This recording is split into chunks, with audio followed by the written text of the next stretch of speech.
ଜୟ Jagannath friends, ମୋ ଚ୍ୟାନେଲକୁ ଆପଣମାନଙ୍କୁ ବହୁତ ବହୁତ ସ୍ୱାଗତ। ଆସନ୍ତୁ ଆମେ ଆଜି କିଛି ନୀତି ନିୟମ ବିଷୟରେ ଜାଣିବା। ସୁଖପୂର୍ଣ୍ଣ ଜୀବନ ଅତିବାହିତ କରିବାକୁ ହେଲେ କିଛି ନୀତି ନିୟମ ଜାଣିବା ସହିତ ପାଳନ କରିବା ଦ୍ୱାରା ଅତ୍ୟନ୍ତ ମଙ୍ଗଳ ଓ ଶୁଭକାରୀ ହୋଇଥାଏ। ଭୂମିରେ ପଡ଼ିଥିବା ଫୁଲ କିମ୍ବା ଆପେ ଆପେ ଝଡ଼ି ପଡ଼ିଥିବା ଫୁଲରେ ଠାକୁର ପୂଜା କରିବା ଉଚିତ ନୁହେଁ। କିନ୍ତୁ ତୁଳସୀ ଏବଂ ବେଲପତ୍ର ତଳେ ପଡ଼ିଥିଲେ ବି ପୂଜାଯୋଗ୍ୟ ହୋଇଥାଏ। ଠାକୁର ଘରେ ଗରୁଡ଼ ଚିତ୍ର ଥିବା ଘଣ୍ଟି ବଜାଇବା ଉଚିତ। ଏହାଦ୍ୱାରା ଘରୁ ଅଗ୍ନି ଭୟ, ଚୋର ଭୟ ଏବଂ ବଜ୍ର ଭୟ ଦୂର ହୋଇଥାଏ। ନିଜ ଛାଇ, ତୀର୍ଥସ୍ଥାନ ଏବଂ ଶ୍ମଶାନରେ କେବେ ବି ପରିସ୍ରା କରିବା ଉଚିତ ନୁହେଁ। ଏହାଦ୍ୱାରା ଅମଙ୍ଗଳ ହୋଇଥାଏ। ଯଦି ଘରେ ଅଶାନ୍ତି ଲାଗି ରହୁଛି କିମ୍ବା ଝଗଡ଼ା ଲାଗି ରହୁଥାଏ, ଶନିବାର ଦିନ ବଉଳ ଗଛକୁ 7 ଥର ପ୍ରଦକ୍ଷିଣ କରି ତାର ଚେରକୁ ଆଣି ଘରେ ରଖିବା ଦ୍ୱାରା ଶୁଭପ୍ରଦ ହୋଇଥାଏ। ଜଗନ୍ନାଥ ମନ୍ଦିର ଦର୍ଶନ ସମୟରେ 3 ଥର ପରିକ୍ରମା କରିବା ଉଚିତ ଏବଂ ଶିବ ମନ୍ଦିର ଅର୍ଦ୍ଧ ପରିକ୍ରମା କରିବା ଦ୍ୱାରା କଲ୍ୟାଣ ହୋଇଥାଏ। ପୁରୁଣା ମହୁ, ପୁରୁଣା ଘିଅ ଏବଂ ପୁରୁଣା କଇଁଆ ବା ତେନ୍ତୁଳି ଏସବୁ ବହୁ ଗୁଣକାରୀ ହୋଇଥାଏ। ଏସବୁ ଘରେ ରଖିବା ଦ୍ୱାରା ଶୁଭପ୍ରଦ ହୋଇଥାଏ। ଭୋଜନ କରୁଥିବା ସମୟରେ ପୂର୍ବ ଦିଗକୁ ମୁହଁ କରି ଭୋଜନ କରିବା ଦ୍ୱାରା ଶୁଭ ହୋଇଥାଏ ଏବଂ ଶରୀର ସୁସ୍ଥ ରହିଥାଏ। ଠାକୁର ଘରେ ଶ୍ରୀଯନ୍ତ୍ର ଏବଂ ନାଲି କପଡ଼ାରେ ଗୁଡ଼ା ହୋଇଥିବା ନଡ଼ିଆ ରଖିବା ଦ୍ୱାରା ଶୁଭପ୍ରଦ ହୋଇଥାଏ। ଘରେ କେବେ ବି ଦକ୍ଷିଣ କାନ୍ଥରେ ଘଣ୍ଟା ରଖିବା ଉଚିତ ନୁହେଁ କିମ୍ବା ଖରାପ ହୋଇଥିବା ଘଣ୍ଟା ରଖିବା ଉଚିତ ନୁହେଁ। ଏହା ଅମଙ୍ଗଳକାରୀ ହୋଇଥାଏ। ଘରେ ଲକ୍ଷ୍ମୀଙ୍କ ଠିଆ ହୋଇଥିବା ଫଟୋ କିମ୍ବା ମୂର୍ତ୍ତି ରଖିବା ବଦଳରେ ବସିଥିବା ଫଟୋ କିମ୍ବା ମୂର୍ତ୍ତି ରଖିବା ଦ୍ୱାରା ଅତ୍ୟନ୍ତ ମଙ୍ଗଳକାରୀ ହୋଇଥାଏ। ଶନିଦେବଙ୍କର ମୂର୍ତ୍ତି କେବେ ବି ଘରେ ରଖି ପୂଜା କରିବା ଉଚିତ ନୁହେଁ। ଶନିଦେବଙ୍କୁ ମନ୍ଦିରରେ ପୂଜା କରିଲେ ମଙ୍ଗଳ ହୋଇଥାଏ। ଗଣେଶ ପୂଜା ଦିନ ପିଲାମାନେ ପାଣିରେ ଅଳେଇଚ ପକାଇ ଗାଧୋଇବା ଦ୍ୱାରା ଶୁଭପ୍ରଦ ହୋଇଥାଏ ଏବଂ ବିଦ୍ୟା ବୃଦ୍ଧି ହୋଇଥାଏ। ଗଣେଶ ପୂଜା ଦିନ କେବେ ବି ସନ୍ଧ୍ୟା ପରେ ଆକାଶରେ ଚନ୍ଦ୍ର ଦର୍ଶନ କରିବା ଉଚିତ ନୁହେଁ। ଏହା ଅମଙ୍ଗଳକାରୀ ହୋଇଥାଏ। ତଳେ ବସି ଠାକୁର ପୂଜା କଲେ ଅଶୁଭ ହୋଇଥାଏ। ଆସନରେ ବସି ଠାକୁର ପୂଜା କଲେ ଶୁଭ ହୋଇଥାଏ। ଯାଆଁଳା କଦଳୀରେ ଭଗବାନ ଶିବଙ୍କର ପୂଜା କଲେ ଅତ୍ୟନ୍ତ ଶୁଭ ହୋଇଥାଏ। ରାତିରେ ଶୋଇବା ବେଳେ ମହିଳାମାନେ କେଶ ଖୋଲା କରି ଶୋଇବା ଉଚିତ ନୁହେଁ। ଏହାଦ୍ୱାରା ପରିବାରର ଅମଙ୍ଗଳ ହୋଇଥାଏ। ଆଖି ତଳ ଯଦି କଳା ପଡ଼ିଥାଏ, ଲେମ୍ବୁ ରସ ସହିତ ଟମାଟୋ ରସ ମିଶାଇ 20 ମିନିଟ୍ ଲଗେଇଲେ ତାହା କିଛି ଦିନ ମଧ୍ୟରେ ଦୂର ହୋଇଥାଏ। ଯଦି ମୁହଁରେ ବ୍ରଣର କଳା ଦାଗ ରହିଥାଏ, ତେବେ ଡାଲଚିନି ଗୁଣ୍ଡ ସହିତ ମହୁ ମିଶାଇ କଳା ଦାଗରେ କିଛି ଦିନ ଲଗାଇଲେ ତାହା ଦୂର ହୋଇଥାଏ। ଯଦି ଆଣ୍ଠୁ ଗଣ୍ଠି ଯନ୍ତ୍ରଣା ହେଉଥାଏ, ତେବେ ଖାଇବା ପରେ ଲବଙ୍ଗ ଚୋବାଇ ଖାଇଲେ ଏବଂ ବସିକରି ପାଣି ପିଇବା ଦ୍ୱାରା ମଙ୍ଗଳକାରୀ ହୋଇଥାଏ।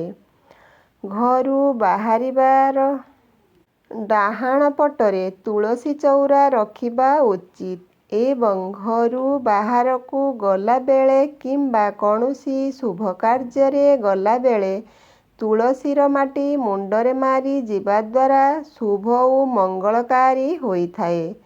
ଯଦି ଗ୍ୟାସ୍ ସମସ୍ୟା ଦେଖାଦେଉଥାଏ ତେବେ ଖାଦ୍ୟରେ ହେଙ୍ଗୁ ବ୍ୟବହାର କଲେ ଏବଂ ଖାଇବା ପରେ ଜୁଆଣି ସହିତ ଲୁଣ ଖାଇଲେ ମଙ୍ଗଳ ହୋଇଥାଏ। ଚେହେରାକୁ ଅଧିକ ଚମକାଇ ରଖିବା ପାଇଁ ପ୍ରତିଦିନ ଗାଜର ଖାଆନ୍ତୁ ଏବଂ ହଳଦୀ ପାଣି ପିଅନ୍ତୁ, ଲାଭପ୍ରଦ ହେବ। ତୁଳସୀ ପତ୍ର କେବେ ବି ଗଣେଶ ଭଗବାନ ଏବଂ ଶିବ ଭଗବାନଙ୍କୁ ଲାଗି କରନ୍ତୁ ନାହିଁ ଏବଂ ତୁଳସୀ ପତ୍ର କେବେ ବି ଅଗାଧୁଆ ଛିଣ୍ଡାନ୍ତୁ ନାହିଁ। ଏହା ମାନିଲେ ମଙ୍ଗଳ ହେବ। ରବିବାର ଦିନ ଆମିଷ ଭକ୍ଷଣ କରିବା ଦ୍ୱାରା, କ୍ଷୟର ହେବା ଦ୍ୱାରା ରାଜଦଣ୍ଡ ଭଳି କୋର୍ଟ କଚେରୀ ମାମଲା ଇତ୍ୟାଦି ଭୋଗିବାକୁ ପଡ଼ିପାରେ। ସୋମବାର ଦିନ କେବେ ବି ଗୋରୁ ଗାଈ, ମଙ୍ଗଳବାର ଦିନ ଯାନବାହନ ଏବଂ ଗୁରୁବାର ଦିନ ଜମି ବିକିବା ଅତ୍ୟନ୍ତ ଅଶୁଭ ହୋଇଥାଏ, ମାନିଲେ ମଙ୍ଗଳ ହେବ। ଯଦି ପ୍ରତ୍ୟେକ ସୋମବାର ଦିନ ଧଳା ମନ୍ଦାର ଫୁଲ ଘରେ ଠାକୁରଙ୍କ ଉପରେ ଚଢ଼ାଯାଏ ତେବେ କେବେ ବି ତନ୍ତ୍ରମନ୍ତ୍ରର ପ୍ରଭାବ ଘର ଉପରେ ପଡ଼ିନଥାଏ। ତ୍ରୟୋଦଶୀ ତିଥିରେ କେବେ ବି ବାଇଗଣ ଖାଇବା ଉଚିତ ନୁହେଁ। ଏହାଦ୍ୱାରା ସନ୍ତାନମାନଙ୍କର ଅମଙ୍ଗଳ ହୋଇଥାଏ। ଜୀବନରେ କେବେ ବି ଧର୍ମ, ରାଜା, ବ୍ରାହ୍ମଣ, ପୁତ୍ର, ସ୍ତ୍ରୀ, ଅଗ୍ନି ଏବଂ ସେବକ ସହିତ ଶତ୍ରୁତା କରିବା ଉଚିତ ନୁହେଁ। ଏହାଦ୍ୱାରା ଜୀବନ ପ୍ରତି ବିପଦ ପଡ଼ିଥାଏ। ଦଶମୀ ଏବଂ ଦ୍ୱାଦଶୀ ତିଥିରେ କେବେ ପୋଇ ଖାଇବା ଉଚିତ ନୁହେଁ। ସେହିଭଳି ଏକାଦଶୀ ଦିନ ଶିମ୍ବ ଖାଇବା ଅନୁଚିତ। ଏହା କଲେ ଅମଙ୍ଗଳ ହୋଇଥାଏ। ବିଦ୍ୟାର୍ଥୀମାନେ ପରୀକ୍ଷା ଦେବା ପୂର୍ବରୁ କଦଳୀ ଖାଇବା ଆବଶ୍ୟକ ହୋଇଥାଏ। ଏହାଦ୍ୱାରା ମସ୍ତିଷ୍କ ତେଜ ହୋଇଥାଏ, ଶରୀରରେ ଶକ୍ତି ତେଜ ହୋଇ ରହିଥାଏ। ଗୁରୁବାର ଦିନ ଘରୁ ଲୁହା ଜାତୀୟ ଜିନିଷ ବିକ୍ରି କରିବା ଉଚିତ ନୁହେଁ। ଏହାଦ୍ୱାରା ଦରିଦ୍ର ଦୋଷ ଲାଗିଥାଏ। ଘର ପାଖରେ ବାଉଁଶ ଗଛ, ତାଳ ଗଛ ଏବଂ କଇଁଆ ଗଛ ରଖିବା ଉଚିତ ନୁହେଁ। ଏହାଦ୍ୱାରା ଘର ପ୍ରତି ବିପଦ ଆସିଥାଏ। କଦଳୀ ପତ୍ର, ଶାଳପତ୍ର କିମ୍ବା ପଦ୍ମପତ୍ରରେ ଭୋଜନ କରିବା ଦ୍ୱାରା ବହୁତ ଶୁଭ ଏବଂ ମଙ୍ଗଳକାରୀ ହୋଇଥାଏ। ଧଳା ପାରାର ମୂର୍ତ୍ତି ଯଦି ଡ୍ରଇଂ ରୁମରେ ରଖନ୍ତି ତେବେ ଶୁଭ ହୋଇଥାଏ ଏବଂ ମନରୁ ଦୁର୍ଭାବନା ଦୂର ହୋଇଥାଏ। ସ୍ତ୍ରୀ ଲୋକମାନେ ଗୋଟିଏ ଦିନରେ ଶାଶୁ ଘରେ ଏବଂ ବାପ ଘରେ ଭୋଜନ କରିବା ଉଚିତ ନୁହେଁ। ଏହାଦ୍ୱାରା ଦୁର୍ଭାଗ୍ୟ ଆସିଥାଏ। ଘରେ କେବେ ବି ଶୁଖିଯାଇଥିବା ଫୁଲ ରଖିବା ଉଚିତ ନୁହେଁ। ଏହା ଅମଙ୍ଗଳ ପ୍ରତୀକ ହୋଇଥାଏ। ଘରର ଉତ୍ତର ପୂର୍ବ ଦିଗରେ ତୁଳସୀ ଗଛ ଲଗାଇ ତା ମୂଳରେ ଘିଅ ଦୀପ ଜଳାଇବା ଦ୍ୱାରା ମଙ୍ଗଳକାରୀ ହୋଇଥାଏ। ତା ସହିତ ସୁଖ ଶାନ୍ତି ପ୍ରାପ୍ତ ହୋଇଥାଏ। ଘରର ଈଶାନ୍ୟ କୋଣରେ ଶ୍ରୀଯନ୍ତ୍ର ଶୁଭ ମୁହୂର୍ତ୍ତ ଦେଖି ସ୍ଥାପନା କରିବା ଉଚିତ। ଏହା ଲକ୍ଷ୍ମୀପ୍ରଦାୟକ ହୋଇଥାଏ ଏବଂ ବାସ୍ତୁଦୋଷ ଦୂର ହୋଇଥାଏ। ଘରର ମୁଖ୍ୟ ଦ୍ୱାର ସମ୍ମୁଖରେ ଦୁଇଟି ଅଶୋକ ଗଛ ଲଗାଇବା ଦ୍ୱାରା ଶୁଭପ୍ରଦ ହୋଇଥାଏ ଏବଂ ବଂଶର ଉନ୍ନତି ହୋଇଥାଏ। ଘରେ ବାସ୍ତୁଦୋଷ ପାଇଁ ଯଦି କାହାକୁ ନିଦ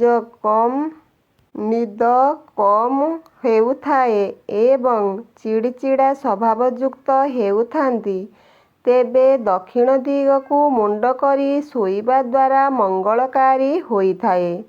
ଘର ସଫା କରୁଥିବା ଝାଡ଼ୁ କେବେ କବାଟ ପାଖରେ ରଖିବା ଉଚିତ ନୁହେଁ କିମ୍ବା ଝାଡ଼ୁକୁ ଗୋଡ଼ରେ ମାଡ଼ିବା ଉଚିତ ନୁହେଁ। ଏହାଦ୍ୱାରା ଧନହାନି ହୋଇଥାଏ। ଘରେ ପୂଜା କଲାବେଳେ ଶଙ୍ଖ ବଜାଇବା ଦ୍ୱାରା ଘରୁ ନକାରାତ୍ମକ ଶକ୍ତି ଦୂର ହେବା ସହ ବାସ୍ତୁଦୋଷ ଦୂର ହୋଇଥାଏ। ଘରେ ଯଦି ଧାର୍ମିକ ପୁସ୍ତକ ଅଛି ତେବେ ତାହା ଘରର ଉତ୍ତର ଦିଗରେ ରଖନ୍ତୁ। ଅନ୍ୟ କୌଣସି ସ୍ଥାନରେ ରଖିବା ଦ୍ୱାରା ବାସ୍ତୁଦୋଷ ଦେଖାଦେଇଥାଏ। ସକାଳେ ଘର